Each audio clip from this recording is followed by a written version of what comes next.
उत्तर प्रदेश सरकार में राज्य मंत्री का दर्जा प्राप्त किन्नर कल्याण बोर्ड की उपाध्यक्ष सोनल किन्नर ने अजमेर में ख्वाजा साहब की दरगाह में जियारत की और पुष्कर ब्रह्मा मंदिर में दर्शन किए। इस दौरान उत्तर प्रदेश में फिर से भाजपा की सरकार बनने के लिए दुआ मांगी। अजमेर पहुंची सोनम किन्नर को दरगाह के खादिम सैयद आमाद चिश्ती ने जियारत कराई और ओढ़नी ओढ़ाकर दुआ की। इस दौरान उन्होंने जन्नती दरवाजे पर मन्नत का धागा भी बांधा। इसके बाद पुष्कर में ब्रह्मा मंदिर के दर्शन किए। इस दौरान पत्रकारों से बात करते हुए सोनम किन्नर ने कहा कि भारतीय जनता पार्टी सबका साथ सबका विकास के पैटर्न पर काम करती है और 300 से ज्यादा सीटें जीतकर उत्तर प्रदेश में सरकार बनाएगी। सोनम ने समाजवादी पार्टी सहित अन्य विपक्षी दलों पर चुनाव आचार संहिता का उल्लंघन करने का आरोप भी लगाया है और कहा है कि चुनाव आयोग पर सपा पर कार्यवाही करनी चाहिए।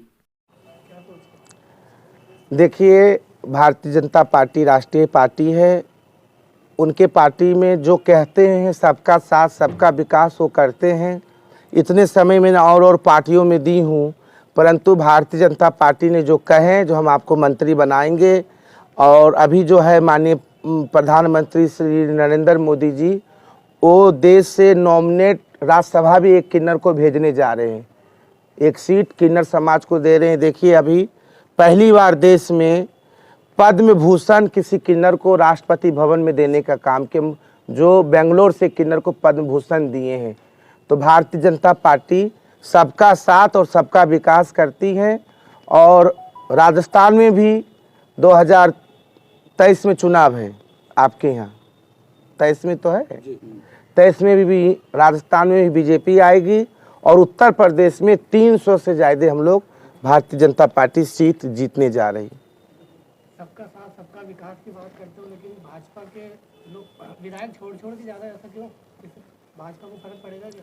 देखिए, ये विधायक छोड़ के गए हैं, यह विधायक इनसे उनके कार्यकर्ता नाराज हो गए। उन्होंने ना तो कभी मीडिया को सम्मान दिए, ना पोर्टल मीडिया, इलेक्ट्रॉनिक मीडिया, ना ही प्रिंट मीडिया का, और उनके अपने जो कार्यकर्ता थे जिनके दम पे वो चुनाव जीतते थे, वह कार्यकर्ताओं का काम ना करने के वजह से, और वह भारतीय जनता पार्टी पे दबाव बना रहे थे अपने बेटा के लिए, अपने पुत्र के लिए और अपने रिश्तेदारों के लिए। तो ये राष्ट्रीय पार्टी होने कारण से सबको मौका देती है। जब उनको देखें जो उन्होंने हम चुनाव हार रहे हैं और हमें हमारे परिवार का भला नहीं हो पा रहा है, तो उन लोगों ने डूबती हुई नाव पे जाके बैठे हैं। भविष्य में कभी जीवन में कोई नहीं आएगी, सिर्फ बीजेपी ही 2022 में पूर्ण बहुमत से माननीय योगी आदित्यनाथ जी वापस मुख्यमंत्री 22 की उत्तर प्रदेश राज्य से 2022 के चीफ मिनिस्टर होने जा रहे। जनता उनको पूर्ण बहुमत से आशीर्वाद दे रहे हैं।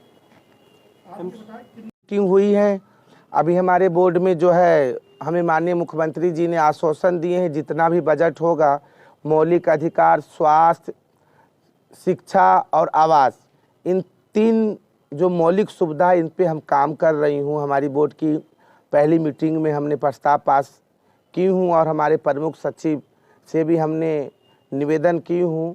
और हमें जितना भी हमारे उत्तर प्रदेश राज्य में 5 लाख लगभग किन्नर हैं, तो उनके लिए हमें काम कर रही हूँ।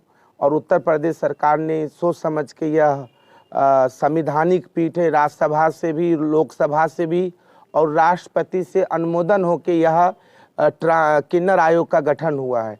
तो यह संवैधानिक पीठ है, और तो इसमें जो भी बजट आएगी तो हम सारा बजट किन्नर समाज के लिए लगाएंगे।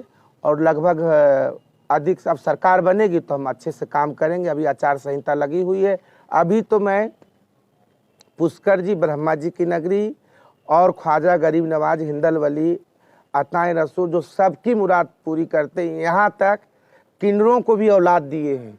और पूरे देश के किन्नर, चाहे वो हिंदू किन्नर हो, चाहे वो मुसलमान किन्नर हो, चाहे क्रिश्चियन हो, चाहे फारसी हो, चाहे जैन हो, चाहे बौद्धिस्ट हो, सारे किन्नर समाज ख्वाजा गरीब नवाज को मानते हैं, उनसे आस्था है। उसी आस्था के नाते मैं भी इस दर से जुड़ी हुई हूँ।